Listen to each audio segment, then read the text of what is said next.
Ça y est les gars, ça y est, on a repris la tête de la Liga.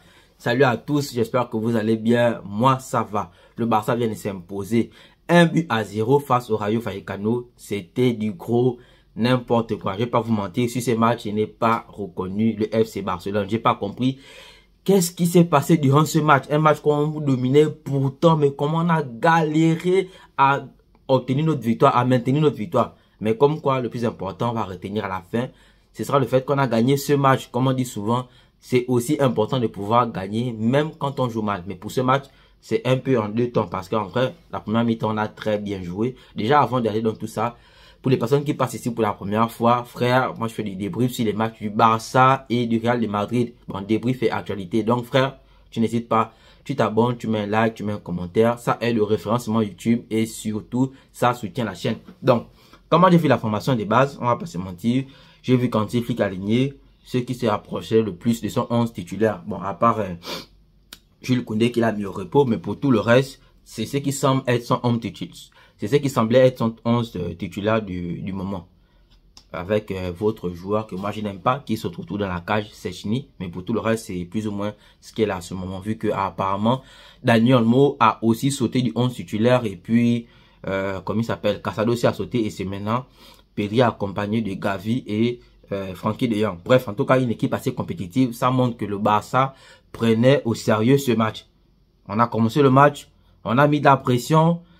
Mais je trouvais qu'il y avait un peu de déchets dans les derniers gestes. Mais en même temps, tu sentais qu'au milieu du terrain et sur la défense, on était vraiment au top en première mi-temps. On a eu ce penalty. Lewandowski a marqué le penalty. Et après le penalty, je me suis dit là, on va dérouler. Mais non, les gars. Après le penalty, après le but, la tendance a commencé à se renverser.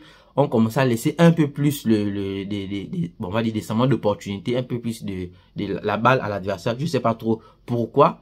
Entre les petits déchets, les petites erreurs de Lamine Yamal ici et là, et on va dire quoi, le laisser aller qu'il y avait en milieu de terrain. En vrai, si ce match, j'ai pas compris le Barça. Je sais pas si, est-ce que c'est parce qu'il y avait la pression du résultat, c'est-à-dire, il fallait impérativement qu'on gagne ce match-là, parce que ça allait être, j'ai pas dit une faute professionnelle, mais ça allait être une grosse possibilité de chance gâchée si on est gagné pour aujourd'hui, dans la mesure où le Real et l'Atlético de Madrid ont tous les deux fait match nul. Donc, on était à une victoire de passer devant toutes ces équipes-là. Je ne sais pas si, est-ce que c'était la pression liée à l'enjeu du match qui a fait en sorte que le Barça n'a pas... Bro, prends une minute pour t'abonner, s'il te plaît. Pas pu jouer de façon relâchée comme d'habitude. Mais je vous assure que ce match, c'était un match qui peut donner, qui peut faire monter quelqu'un en tachycardie si vous n'avez pas des côtes solides. Bref, le plus important, c'est qu'on a eu, le plus important, c'est qu'on a gagné le match. Et on va juste revenir sur quelques aspects de la rencontre. Et on va pas tirer la vidéo trop en long. Déjà, le premier point que j'ai envie de revenir dans ce match, c'est un peu Szczęsny. Les gars, moi je veux pas vous mentir, Szczęsny dans la cage, moi ça ne me rassure pas. C'est vrai que dans ce match, il n'a pas eu beaucoup à faire et il n'a pas mal joué. Il a fait aussi un bel arrêt sur une action. Mais je trouve que Szczęsny, à chaque match que Szczęsny au goal, il y a toujours une action plus ou moins, il flirte toujours avec l'action du penalty. Je sais pas, vous n'avez pas remarqué ça? Vous allez me donner votre avis en commentaire, mais moi j'ai remarqué que tous les matchs de Szczęsny, les gars, on va pas se mentir, il est toujours à côté de ça, du penalty. Et moi c'est un truc qui me saoule. Et je sais pas pour vous, mais pour moi je trouve que Iñaki Peña est bien meilleur. Mais bon, après, vous pourrez donner votre avis en commentaire sur ce que vous en pensez, mais pour moi je trouve que Iñaki Peña, honnêtement, il est censé être devant Szczęsny. La préférence de Szczęsny à Iñaki Peña, je sais pas à quoi c'est dû, pourquoi, mais bon, le coach fait confiance, on fait confiance en Flick et avec ça, on gagne les matchs. Mais je pense que on risque de regretter ça à certains moments donnés dans les compétitions. Il y a Lewandowski aussi qu'il faut féliciter parce que Lewandowski, c'est vrai que si vous avez vu quand il est sorti, il était assez frustré de son match. Je ne pense pas qu'il était frustré du fait d'avoir été sorti. Parce que je pense qu'il a quand même beaucoup de temps de jeu, donc ce serait pas normal qu'il soit frustré quand il soit en coup de match. Je pense que sa frustration, c'est un peu comme ça de Lamine Yamal quand tu as fait un mauvais match. Lewandowski, en première mi-temps, a pourtant très bien joué. Au-delà de son but, mais tout le ballon qu'il a joué avant le but, Lewandowski a très bien joué. Il a participé dans les déviations.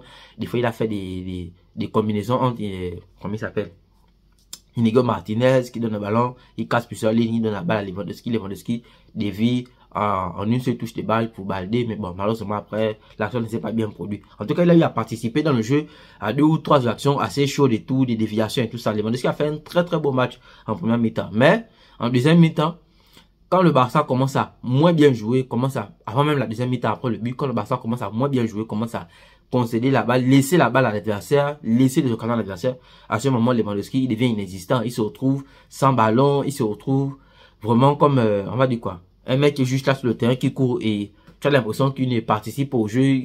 Bro, prends une minute pour t'abonner s'il te plaît.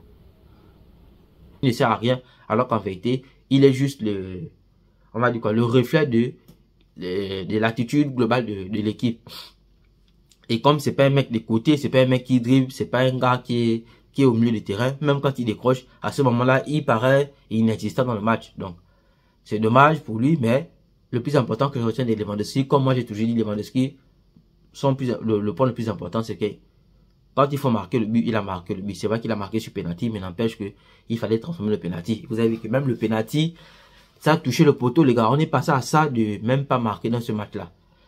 Il y a encore qui que j'ai envie d'évoquer dans ce match. Je vais parler de Lamine Yamal. Lamine Yamal, son match, je sais pas pour vous, mais des fois, il m'agace un peu son histoire de beaucoup dribbler. Je sais pas si est-ce que dans son entourage, ils sont entrés dans une démarche là où ils veulent vraiment à tout prix mettre le petit en avant avec la rumeur du numéro 10 pour l'année prochaine. Donc des fois, il va dribbler quand il ne faut pas et il perd des balles, ça concède des occasions. Donc à un moment donné, oui mon petit, c'est vrai que tu plais par ta folie, la fougue de ta jeunesse, mais des fois aussi, il faut savoir jouer simple. Surtout quand un match est assez difficile comme celui-là. Il faut savoir jouer simple. Ça ne veut pas dire que Lamine Yamal n'est pas altruiste, ça ne veut pas dire que Lamine Yamal ne fait pas des passes. Dans ce match, il a encore fait des caviars de passes.